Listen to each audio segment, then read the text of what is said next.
Pojďte se inspirovat právě teď společně s moderátorem podcastu Buduj značku Petrem Švankem. Dobrý den, dámy a pánové, startuje další díl podcastu Buduj značku. Díky, že koukáte, anebo že posloucháte. Mým dnešním hostem je Eugene Kuzmin. Eugene, dobrý den. Dobrý den, Petře. Eugene je spoluzakladatelem a CEO české webové marketingové platformy Bondas, což je B2B SaaSový startup. Bondas se specializuje na jednoduché vytváření a správu digitálních karet v peněženkách Apple a Google. Jejich platforma nabízí také výkonné marketingové nástroje, analýzu zákazníků nebo třeba možnosti bezproblémové integrace, což z ní činí komplexní řešení pro podniky, které třeba chtějí digitalizovat a zvyšovat angažovanost zákazníků. My než se teda vrhneme, řekněme, do střev té platformy jako takové. Eugene, jak vás vlastně napadlo s něčím takovýmhle přijít na trh český? Já se možná řeknu nějaký svůj background, co mě vůbec inspirovalo, protože když jsem se v roce 2011 přestěhoval svůj rodní zemi z Kyrgyzstanu do Čech sem, takže jediná inspirace, kterou jsem měl, to je studium na hotelové škole a sport, kterým se právě v tuto dobu se zabýval, což je byl snowboard. A žádné myšlenky o tom, že časem přijdu na nějakou digitální platformu nebo vůbec se budu třeba ze strany digitalizace něco vyvíjet, tak o tom jsem nemyslel. Jsem budoval prostě svou kariéru v hotelnictví a během těch těžkých období, které se potkali v podstatě každého, což byla covidová doba, tak jsem se právě ta inspirace přišla s tím, že já jsem se právě během tohoto období zjistil, že věrní zákazníci, které se nějakým způsobem snažili se podporovat, třeba podnikatele, nevím, buď máte obchod, nebo kavárnu, nebo restauraci, a oni se do těch restaurací před tím covidem chodili, takže se báli tomu, že se to prostě zavře a už pak nebudou potom covidu mít nějaké místo, kam by šli. Tak jsem se právě začal přemýšlet o tom a super, že ty zákazníci se snaží nějak podporovat, ale co ty podnikatele třeba tím zákazníkům můžou dát, jak vůbec fungují třeba věrnostní programy v Česku, v Evropě, ve světě, protože vím, jak to třeba funguje v hotelnictví, kvůli tomu, že tam je to ještě z nějakých počátků 20. století, už se začalo nějak rozvíjet nějaký bonusové, cashbackové programy, ale jak je to primárně v těch malých a středních podnikách, řekněme takhle, nebo třeba v obyčejném hotelu, který není v nějakém chainu. Tak po nějakém researchu jsem šel na to, že to je v podstatě nic moc. Je to spíš nějaký papírový, plastový karty, dokonce někdo má i nějaké aplikace, když to může sobě povolit, třeba i vytvořit. Ale zase je ten problém, jsme teďka prostě v době nějaké digitalizace a to se pořád používá se v nějaký ty, nevím, existující, řekněme, dneska už je ve staré podobě. Takže začal jsem se přemýšlet, ale jaká by byla ta nejjednodušší cesta, aby jsme třeba nějak obešli ten papír, ten plast, aby ty společnosti byly trošku řekněme takhle eco-friendly a co právě potřebuje ten zákazník. Takže po nějakém researchu jsem se zase přišel na to, že malé střední podnikateli, i když můžou si povolit nějakou aplikaci, nebo to nějaká podoba, třeba, že ten věrnostní program mají v aplikaci, takže co by tam ještě šlo udělat? Tak jsem se přišel na to, že na konci roku 2019, nebo to spíš byl rok 2019, když se v Česku se začala podoba nějaké digitalizaci v těch firmách, i jsou už nějaké rozvojové programy na to, aby ty firmy právě podporovaly.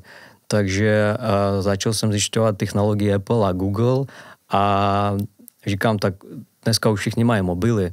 A co nabízí tyhle velké společnosti, tak jsem šel na to, že Apple Pay se objevil třeba v České republice v roce 2019, Google peněženka předtím, Tak říkám, OK, můžeme tam mít bankovní karty, proč bychom tam nemohli třeba mít i ty věrné jako karty, zákaznické karty, což už tyhle aplikace povolujou, ale je to všechno těžké, potřebujete kodovat, abyste na to nějak přišel, takže prostě určitě podnikatelé se tím nechtějí zabývat. Tak říkám, OK, tak možná bychom udělali nějakou platformu, kde jsme nejjednodušším způsobem by ze začátku mohli tyhle karty jednodušším způsobem vyrábět a pak distribuovat do těch peněženek. Což se nám právě tohle povedlo a dále jsme prostě začali tuhle platformu ještě rozvíjet ze strany třeba marketingu. No, to mi řekněte, jak je vlastně náročný vůbec něco takového spustit, protože dovedu si představit, že těch komplikací je hned několik, možná i třeba na nějaký jako technický rovině, pak to je ta prodejní rovina, samozřejmě marketingová rovina. Co byste třeba vnímal za, řekněme, takový, jako kdyby, můžeme tomu klidně říkat úspěchy nebo milníky, tak jak vlastně se ta platforma rodila? Když řeknu o nějakých problémech, se kterými jsem potkal na začátku, tak zaprvé, když nejste nějaký ajťák, řekněme takhle, a nerozumíte tomu, jak se to vůbec všechno vyrábí a jak se to dělá, takže to je ten první problém, se kterým potká skoro každý podnikatel, když něco chce digitalizovat nebo něco vytvořit. A potřebujete na to najít nějakou firmu, společnost, která by se vám to nějak vyvíjela, ještě vás pochopila, co vůbec chcete, protože to jsou úplně různý, řekněme takhle, sféry toho pochopení, třeba programátor a podnikatel, takže nemůžu se mezi sebou pochopit.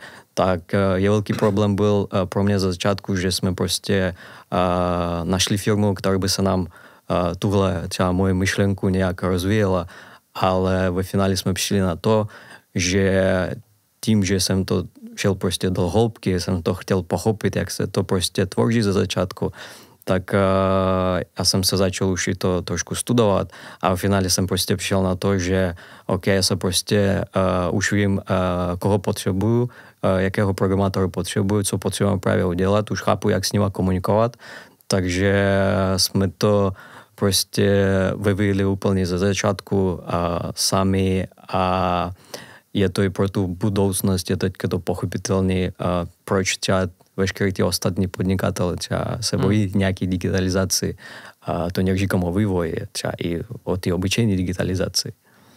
Ještě z pohledu třeba i těch, vlastně teď nemyslím přímo podniků, to znamená kaváren, restaurací a podobně, ale z pohledu těch zákazníků potom, kteří by reálně měli mít ty věrnostní kartičky potom teda v tom svém buď Apple Pay, nebo v té vlastně Apple peněžence, nebo v Google, tak já si vlastně říkám, jaký je vlastně tady povědomí o tom, že to vůbec takhle lze dělat?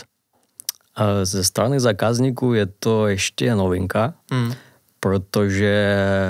Pro mě to byla novinka třeba. To budete překvapeni, že docela hodně lidí nevědí, že jejich bankovní karta, kterou se oni přidají do Apple peněženky, že to opravdu existuje nějaká aplikace na to, že ta karta je v peněžence, ne prostě v mobilu. Protože všichni jsou zvyklí, že pravým tlačítkem na mobilu kliknou a se jim vyleze karta, zaplatí a je to. Ale tím, že ty se pak prostě vysvětluje, že třeba i tomu podnikatelu, že vaši zákazníci třeba díky Bondas nepotřebují mít žádný další aplikaci. A oni se ptají, jak to? Říkám, tak vaši zákazníci už tu aplikaci mají. Říká, jakou aplikaci? Říkám, tak třeba majitele iPhoneu mají Apple peněženku, majitele Androidu mají Google peněženku. Je to prostě 90% vašich zákazníků už o tom vědí. Mají tam svoje bankovní karty a do toho ještě jde přidat i zákaznickou kartu. Takže je to nejjednodušší způsob a ze strany toho zákazníka se pak taky stává to, že mu stačí třeba, nevím, nějaký odkaz přijít z nějaké webovky nebo ten QR kód, aby tu kartu rovnou dostal do peněženky. Tím se tři prostě hodně času. Nemusí vyplňovat nějaké papírové ankety, registrační formuláři na webu, pak čekat 2 dny, pak přijít na pobočku, tu kartu vyzvednout, pak tu kartu ztratí, znovu volá. Podniky k tomu ještě udělají nějaké připlatky, že když ztratíte kartu, musíte ještě zaplatit, abyste to dostal. Takže ten celý proces, třeba, který by se trval, nebo u některých pořád trvá 5 dnů nebo týdny, ve chvíli prostě přichází na nějakých 10 vteřin. Můžu potvrdit, že přesně to, co říkáte, tak se mi stalo zrovna nedávno v létě, takže je to tak, že ty firmy vlastně, nebo ty podniky teď tady v tomhletom případě, máte pocit, že ten současný systém je vlastně nastaven jako dlouhodobě neudržitelně? Co se týká papíru a plastu, nebo třeba aplikaci, já si myslím, že jo, protože teďka lidi už se prostě nechtějí mít tu sebe peněženku a za druhý svět se digitalizuje a já si myslím, že to, co u nás vláda pořád schvaluje, že od dalšího roku už budeme mít i občanky, i řidičák v aplikaci, což to bude zase digitalizace, takže časem jsme prostě, teď máme telefon, ve kterém máme úplně všechno. Takže já si myslím, že tyhle podoby papíru, plastu a aplikaci je to prostě časem se ztratí. A proč ta aplikace se ztratí? Protože za prvé tu aplikaci potřebujete vyvíjet, pak potřebujete mít lidi, kdo by to ještě podporoval. Teď je to prostě všechno je ještě nějaký trend toho předplatního, jako toho SaaS produktu, že cokoliv potřebujete, těch aplikací teďka, nebo dneska je hodně a když prostě podnikáte a potřebujete nástroj na to, tak se zaplatíte 1 měsíc, používáte nástroj, nechcete ho používat, tak ho vypnete a už nepoužíváte. Nemáte nějaký smlouvy na rok, na 2, na 3, kdybyste prostě to musel, byl jste zavázan, takže si myslím, že tenhle produkt v tuhle dobu už je to něco třeba modernějšího a prostě ty zastaralé systémy už pomalu prostě odejdou. Jak se tváříte třeba na to, že existují různé aplikace, kam si ale právě třeba ty různé věrnostní kartičky můžou nahrát? Zase to bychom mohli rozdělit na 2 skupiny, což je nějaká vlastní aplikace, který podnikatel vyvíjel jenom pro svůj podnik, pro své věrné zákazníci, kde se mají to stáhnout, zaregistrovat se a pak ten celý systém jede. Nevím, třeba nejvýznamnější, řekneme nějaký McDonald's nebo kafece, kde tam prostě to máte, ten veškerý program. Ale to má být, já si myslím, že to pořád bude fungovat, protože v těch velkých společnostech prostě to můžou sebe povolit a můžou s tím pak hrát, jak chtějí.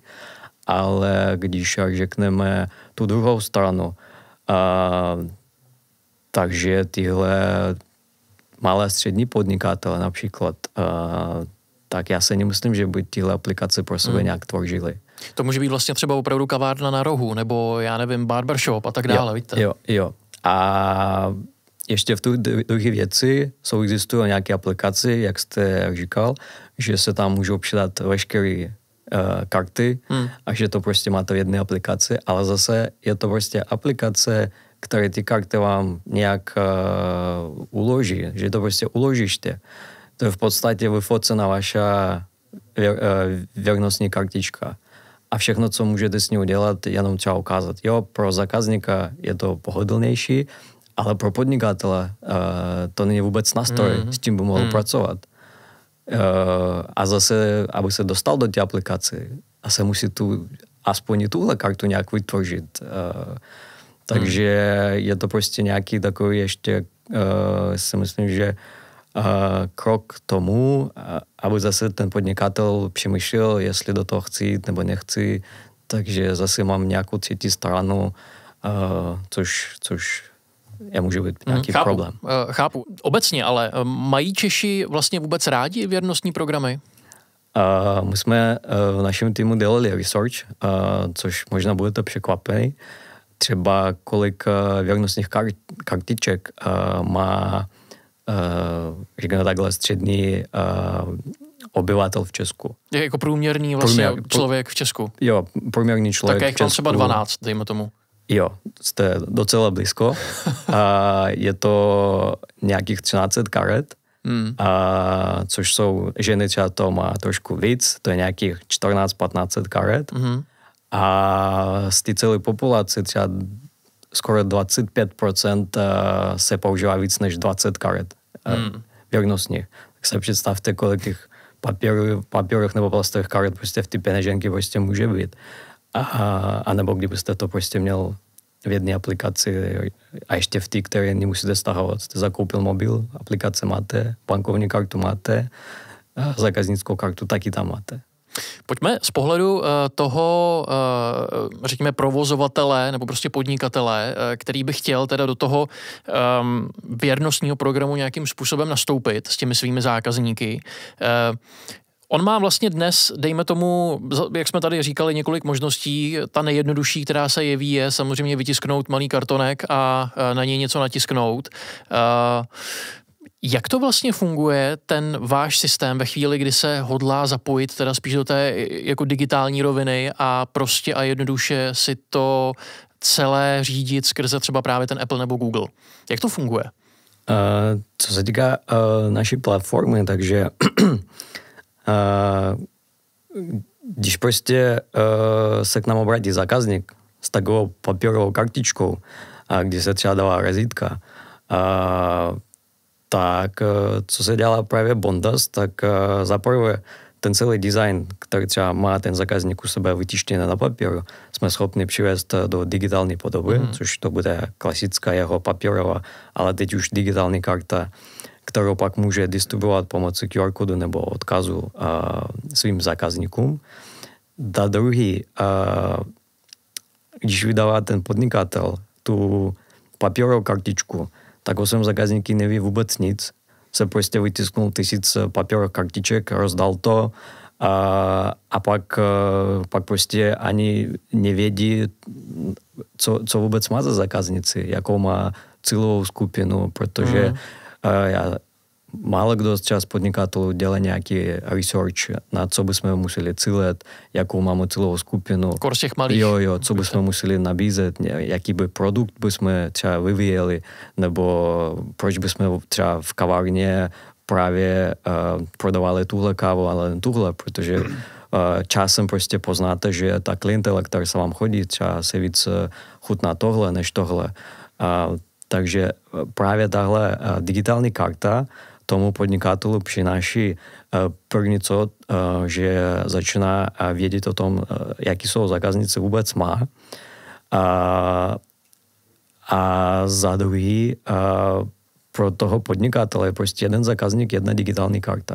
Což na jednu papírovou kartu, nebo spíš na jednoho zákazníka v papírové nebo plastové podobě, vy třeba to můžete rozdat 3 až 5 karet. Jako my jsme potkáváme často třeba s našimi zákaznicami, když nám říkají, jo, je to problém. Vydali jsme jednu kartu, pak zákazník přišel, zapomněl to v autě, dostal druhou a pak narovnou přijde se všema svýma 3-4 kartama a prostě dostává třeba nějakou odměnu. Takže tady je to zase prostě je to nějaká forma úspory a za druhý, když on to ztratí, tak jako maximálně může ztratit mobil. Ale zase to není problém, protože veškeré data máte na platformě, ve svém kabinetu, ztratí mobil, má nový mobil, pošle tomu zase odkaz, stáhne úplně stejnou kartičku se všema svýma bodama, razítkama a tak dále. Takže je to prostě nejjednodušší způsob. Mně tam přijde třeba strašně zajímavý to, že ten podnikatel najednou vlastně vidí a má informace, který může marketingově využít.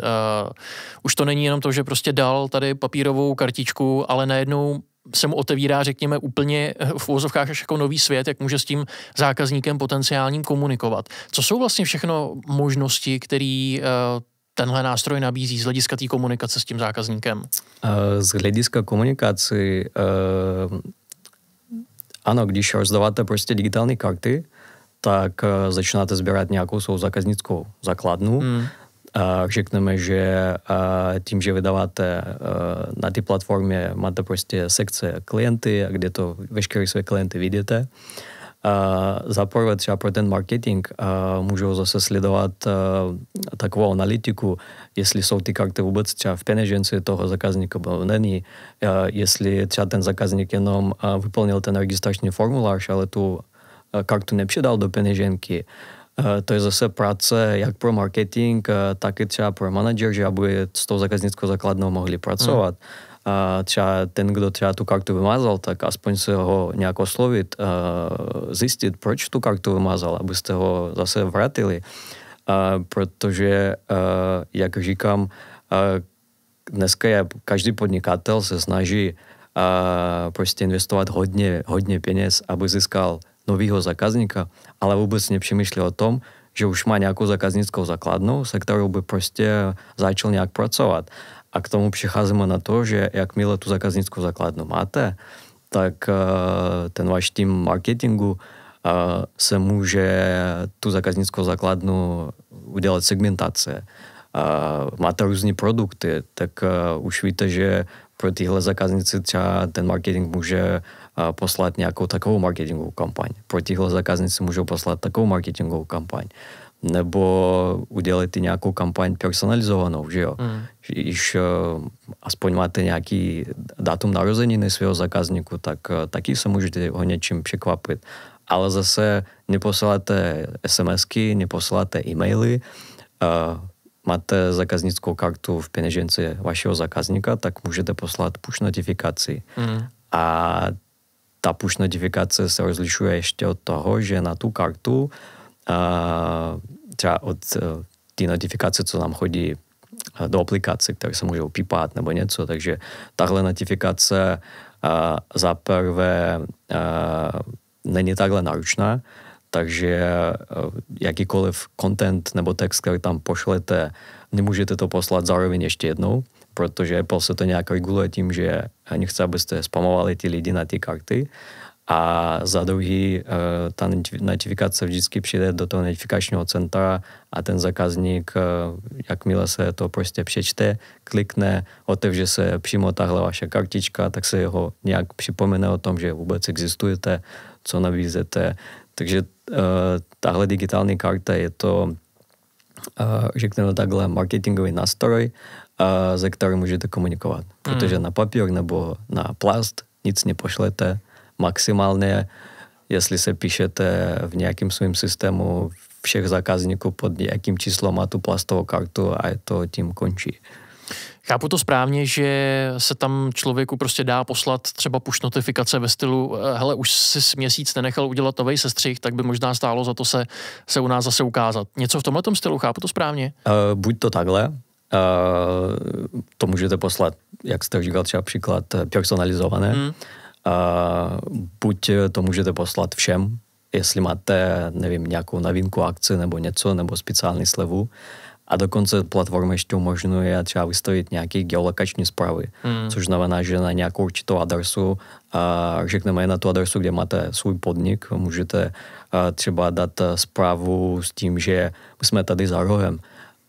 Jseš v Karlíně, nevíš, kde si máš sednout, tak pojď nám do kavárny. Právě, takže ta technologie se povoluje třeba od té adresy nastavit 300 metrů radius a když ten váš zákazník tu kartu má v peněžence a prostě bude procházet, tak se mu to vyskočí, řekneme, to si skoro všichni poznají, když jedou na letiště a už mají tu letenku sebe v peněžence, tak se jim vyskakuje před hodinou, 2 hodinami před odletem, v kolik mají ten nastoupit na to letadlo. Takže to je stejný princip. Ale princip s tím, že je to nějaký marketing pro toho podnikatele. My tady zmiňujeme hodně ty malé podniky nebo malé firmy. Jak moc nebo pro jaká odvětví se to podle vás tohle řešením třeba hodí víc než jinde? Nabízí se samozřejmě logicky třeba právě ty kavárny nebo gastro a podobně. Je tady ještě něco, kde se to dá opravdu jako dobře využít? Všude, kde se komunikují se zákazníkama a chtějí založit věrnostní program, tak je to skoro všechny sektory. Ale my jsme zatím zabýváme sektorem krásy a zdraví, horeka, což jsou hotely, restaurace a obchody. To je zatím naše taková primární cíl, protože v těchto odvětvích ty věrnostní programy se často používají. Ale i máme klienty, kteří se o nás dozvědí a přichází třeba s takovými věcmi, o kterých jsme vůbec třeba nemysleli, že bychom tamhle mohli nějak to zapojit. Že prostě někdo přišel s tím, že jo, razítková karta, která je 5+1 na kávu, ale já se třeba vymýšlel nějakou, nevím, řekneme, hru pro děti a že bychom takhle mohli taky udělat nějaký takový razítka, ale místo razítek, že by tam prostě byly nějaký, nevím, levely, což máme i takovýho klienta, který se prostě to chce nějakým způsobem působit jak do digitálu, tak i pak do nějaký asi aplikaci, které se pak jde propojit. Nebo se u nás často poslední dobu objevují nějaký třeba kurzy, protože ty kursy se trvá, nevím, většinou od nějakého září do konce června a během tohoto období, aby ty studenty se nenudili, to můžou být úplně různý kursy, ale chtějí zase nemít věrnostní program, ale v podobě digitální karty třeba dávat body za nějaké úspěchy. S tím, že, nevím, vy pak máte svůj nějaký internetový obchod ještě do konce, máte nějaký merchandising tam, tak chcete třeba za těchto body pak něco prodávat. Takže je to nástroj, který se může být přizpůsobitelný k tomu, jak se prostě bude hrát vaše fantazie. Ještě možná prakticky, když bychom třeba měli srovnat zase nějakou třeba časovou náročnost, připravit, dejme tomu, takový ten klasický věrnostní program, to znamená kartičky, tak jak se to vlastně dneska asi primárně prostě dělá, versus připravit, řekněme, tu digitální variantu, to znamená prostě nasadit to do těch Apple nebo Google peněženek. Co je náročnější? Já si myslím, že náročnější je určitě ten papír a plast, protože pokud už vy máte ve své hlavě vytvořený nějaký věrnostní program, který byste chtěli zavést, což může být, nevím, sleva klasická nebo cashback, nějaký utracený procenta, který by zákazník dostával za utracenou částku zpět na svůj účet, nebo i klasická razítková karta, tak v papírové podobě byste potřeboval vytvořit nějaký design, to máme úplně stejný, ale pak potřebujete zařídit nějakou firmu, která se vám to vytiskne, přiveze to všechno, pak potřebujete to rozdávat tím lidem, takže to prostě trvá nějakou dobu a zase nemáte nějakou evidenci, když prostě dáte pak papír, jak řekneme. Ten plast, ten se už může nějak, řekneme, evidovat, když tam dáte nějaký barkód nebo něco, aby se to bylo propojeno, ale zase potřebujete najít systém, který se ty barkódy třeba nebo ty speciální plastové karty vám vydává, abyste to načítal. Což vezmeme versus digitální podobu a my jsme schopni ty programy zapojovat do 2 dnů, když ten podnikatel už ví, jo, třeba chci razítkovou kartu, mám tady kavárnu a ten design plus minus už mám nějaký svoje logo, takže my jsme schopni podle toho během třeba 1 dnu navrhnout nějaký design, což většinou ty podnikatele buď už mají, nebo třeba to schválí.